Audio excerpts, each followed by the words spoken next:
Zdeňku, proč Mozart a Mysliveček? Tak primárně mě zaujal Mysliveček a ten Mozart vlastně, nechci říct, že byl takový doplněk, ale to spojení bylo velmi logické.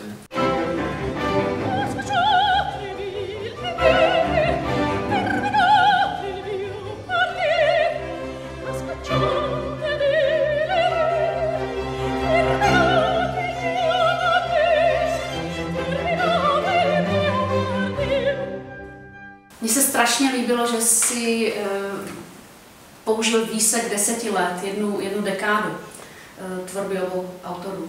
No, ono to vzniklo víceméně náhodou, protože Mozart se s Myslivečkem poprvé setkal v Itálii a to bylo přibližně 10 let před Myslivečkovou smrtí. Kolik bylo Mozartovi v té době? Mozart byl tehdy začínající autor, bylo mu 16 let. A zatímco Josef Mysliveček byl již hvězdou tehdejšího operního nebe a bylo mu 33 let.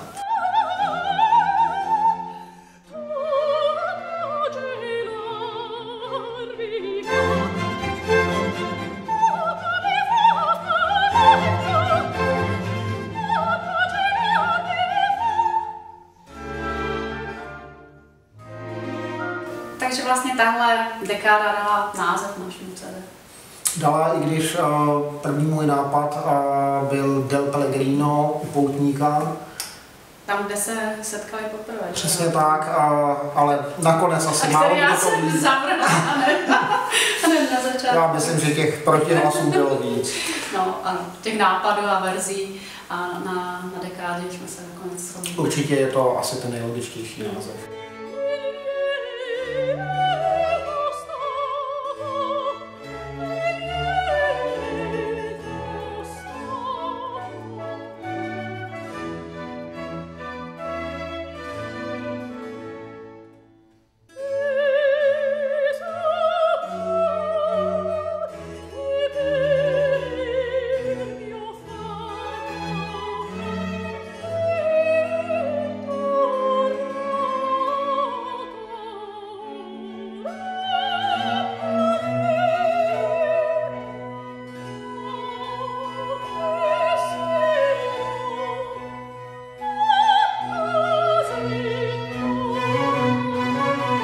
Strašně líbilo, jak nějaký tvůj kolega řekl, že by to mohla být fuga od Bacha.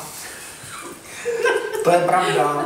D, E, C, D, A, D, E. Mohlo by to být téma.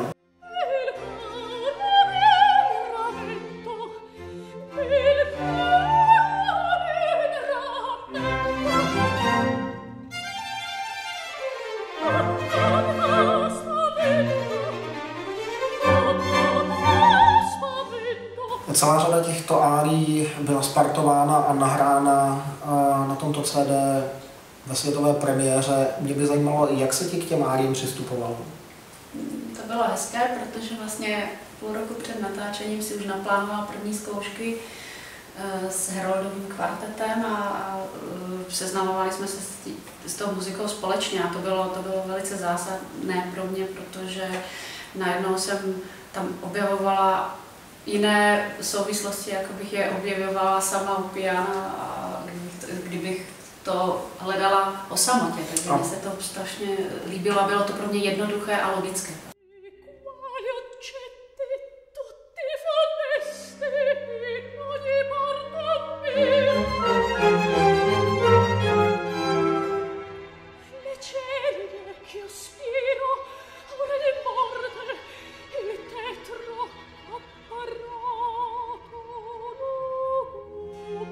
Zdeňku, já jsem ti vlastně chtěla poděkovat za ten výběr árií Myslivečkových a vůbec, že si věnoval tolik času tomu hledání v archivech a objevování tak úžasné muziky. Tak mě vždycky láká ta kompozice jednotlivých skladeb, zasazení do kontextu a určitě jsem je vybíral na základě principu kontrastu, aby se tam objevily árie emotivní, plné divokého výrazu a na druhé straně árie něžné, tiché.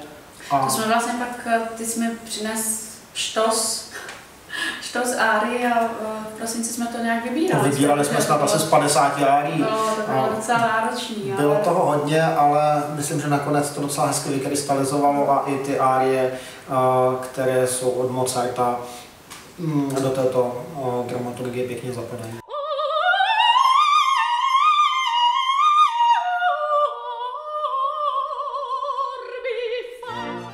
A mně se líbilo, protože na mě působilo, jako kdyby každá ta árie měla svůj protipól u jiného. Tak nějak to asi vychází a zároveň je zajímavé, že vlastně jsme tam zařadili i sekorecitativy, které dávají tomu CDčku jakousi iluzi opery. Možná příběhu.